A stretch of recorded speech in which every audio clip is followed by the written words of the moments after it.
Kali ini kita membahas isu politik nasional yang sebenarnya untuk saya pribadi sudah tidak terlalu menarik lagi ya. Sudah sampai pada titik jenuh di mana permainannya ya seperti itu saja. Tidak ada yang baru.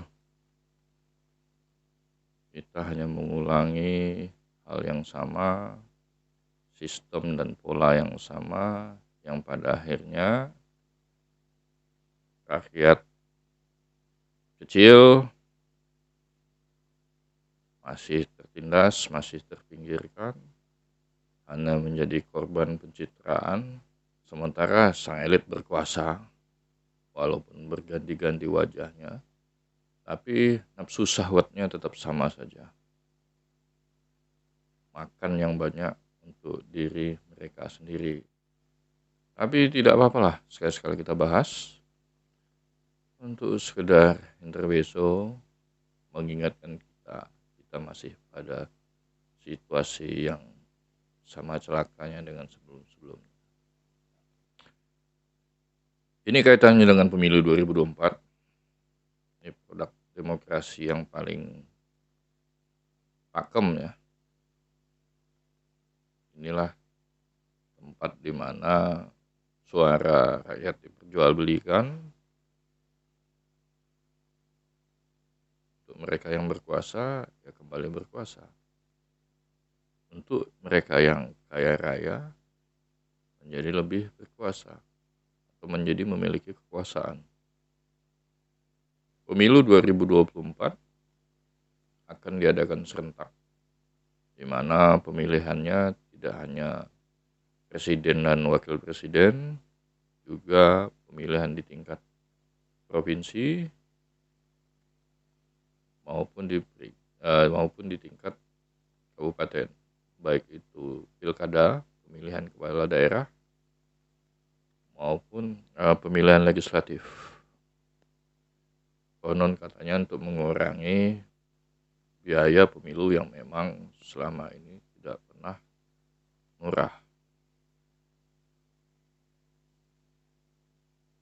Jadi pada akhir tahun yang lalu, akhir tahun 2022, KPU Pusat mengumumkan ada 17 partai yang lolos untuk ikut serta di dalam pemilu pada tahun 2024 nanti. Ada banyak, jangan tanya saya ingat satu persatu partai itu tidak penting sama sekali. Tidak menambah pengetahuan apapun. Namun yang menarik adalah pada waktu itu ada satu-satunya partai yang tidak diloloskan dalam verifikasi faktual. Ya, ini Partai Umat. Tentu banyak yang sudah tahu Partai Umat itu didirikan, dibesut oleh Bapak Reformasi kita, Amin Rais, yang secara nasional kecewa dengan kepemimpinan pemerintah pusat, namun juga dia kecewa dengan kendaraan politik yang pernah ia bangun di awal-awal era reformasi. Partai yang pernah ia bangun, dirikan, besarkan, lalu kemudian meninggalkan dirinya begitu saja tanpa ya seperti memberi arti atau memberi kesempatan dia untuk berkontribusi lebih.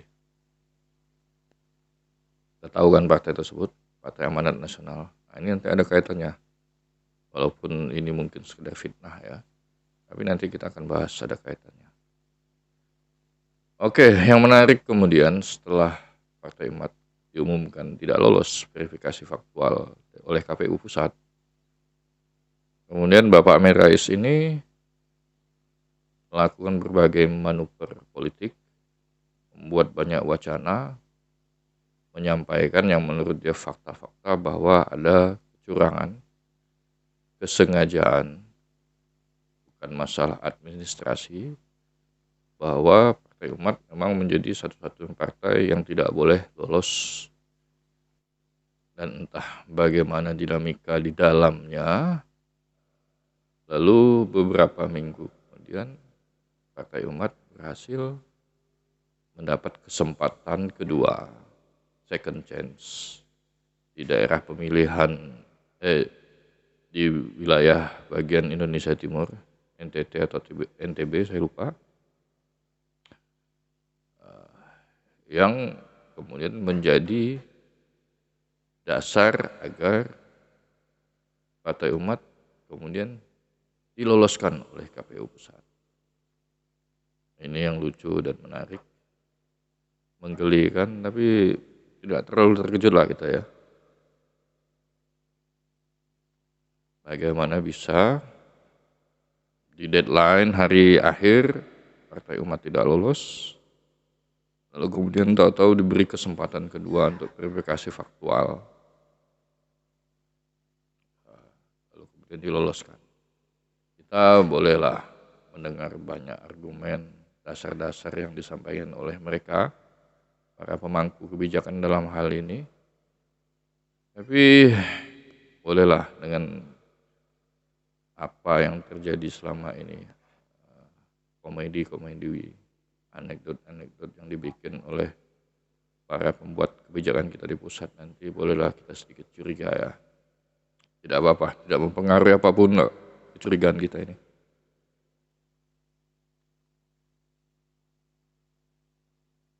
Nah, sosok Amin Rais sendiri pun yang menjadi menarik, bahwa kemarin kemudian beliau sangat tidak terima ya, menyerang beberapa partai baru yang diloloskan,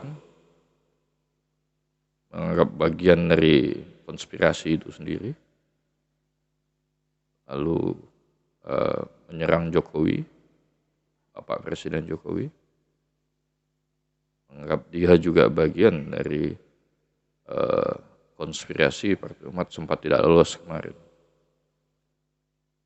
Namun lucunya kemudian begitu Partai Umat lolos, banyak pernyataan-pernyataan dari beliau kemudian menyanjung kinerja KPU, menyanjung Jokowi.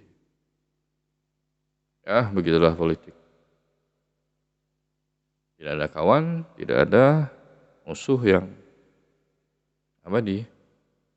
Selama kepentingan kita terselamatkan, disesuaikan, masalah yang lain masa bodoh, ya kan? Sosok Amin Rais juga sendiri sebenarnya nampaknya yang membuat Partai Umat sempat tidak lolos, karena saya yakin yang di belakang layar yang membuat Partai Umat tidak lolos itu, saya sendiri yakin orang yang merasa kalau Partai Umat ini lolos maka akan mengurangi jumlah suara partai yang mereka usung. Partai apakah itu? Kita bisa kaitkan dengan sosok Amin Rais di situ. Mungkin presentasinya tidaklah besar ya, tidak terlalu signifikan. Namun tetap saja itu memiliki potensi untuk mengurangi jumlah pemilih buat partai yang sudah lama bercokol untuk benar-benar masih bisa berada di panggung politik dan dianggap, ya itu penting, dianggap terutama oleh para pemenang yang lainnya, para pemenang yang sepertinya akan mudah kita prediksi bahwa yang menang ya yang itu saja. Nama boleh berubah, bendera boleh berubah, sekali lagi kepentingan tetap sama, nafsu syahwat tetap sama untuk dirinya sendiri sebagian besar, untuk kepentingan golongan yang mendukung mereka jelas, untuk kepentingan pusat Jakarta Jawa. Kalau bicara untuk kepentingan lebih luas lagi, Indonesia ini kan luas kan.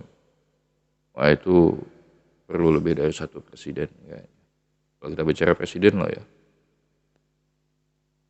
Beberapa partai lain juga sepertinya memang diloloskan untuk mempengaruhi jumlah suara dari partai-partai yang selama ini oposisi. Itu lumrah ya dalam sistem permainan politik ini. Kita bisa membacanya dengan mudah begitu saja. Yang mana yang harus kita lihat sebagai bagian dari pendukung status quo, mana yang bagian dari menentangnya. Pun akhirnya, kalaupun yang menentang ini kemudian menjadi pemenang, pada akhirnya juga akan menjadi status quo, pada akhirnya juga akan sekedar bicara hanya pada tahap kepentingan elit mereka semata. Yang menjadi lawan mereka saat ini bisa jadi kemudian akan menjadi kawan mereka sendiri, kawan dekat, tenaga ahli, pembantu di dalam kementerian. Tidak akan ada yang berubah. Tidak ada. Kita yang ada di Kalimantan hanya akan tetap menjadi bagian dari eksploitasi mereka. Tanah-tanah kita akan tetap dikeruk. Kekayaan alam kita akan tetap mereka olah, mereka ambil, mereka jual. Lalu kita mendapat serpihan-serpihannya, sedangkan mereka ya kita sudah tahulah, sudah nampak jelas dari apa-apa yang dibangun oleh negara ini selama ini. Itu sajalah. Sudah lama saya tidak membuat podcast, sudah lama saya tidak bicara ngalur ngidur, amburadul di sini. Yang suka silakan di-subscribe, di-like. Tapi yang lebih penting lagi, semoga apa yang saya sampaikan memiliki manfaat ya. Mudah-mudahan tidak benar-benar sia-sia lah apa yang saya sampaikan sepanjang 10-15 menit di sini. Terima kasih banyak. Sampai jumpa di podcast selanjutnya.